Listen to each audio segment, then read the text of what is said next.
Naniniwala ka bang ang problema hindi yan ibibigay sa'yo pag hindi mo kaya? At hindi naman yan darating para pahirapan ka. Kasi alam mo kung bakit? Dumarating yan para matuto ka at para maging matatag ka.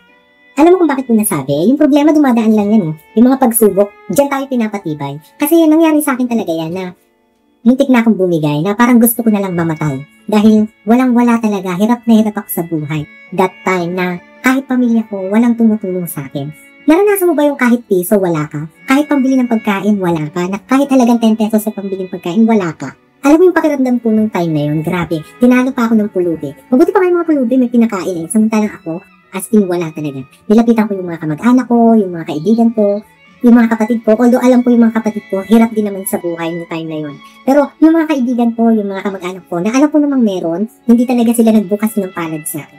Pero hindi ako nagtanim ng sama ng loob. Ang ginawa ko, nag-pray ako, Lord, kung ano man yung bukas, ikaw na po yung bahala. Kaya, nagsumikap ako na makapagtrabaho, kahit anong trabaho pinasok ko para lang magkapera. Hindi na ako umasa sa mga kamag-anak, sa mga kaibigan, hindi. Talaga nagsumikap ako na gumawa ng pera. At dahil doon, mas naging matibay at matatag ako. Never na akong umasa, kahit kanino pa man. Ano mang problema ay may dahilan, at lahat may katapusan. Tatag at tibay ng loob ang kailangan. Lakipan mo pa ng pagtitiwala at pananalig sa ating poong may kapal. Dahil ang lahat ay maluwalhati mo, mapagtatagumpayan.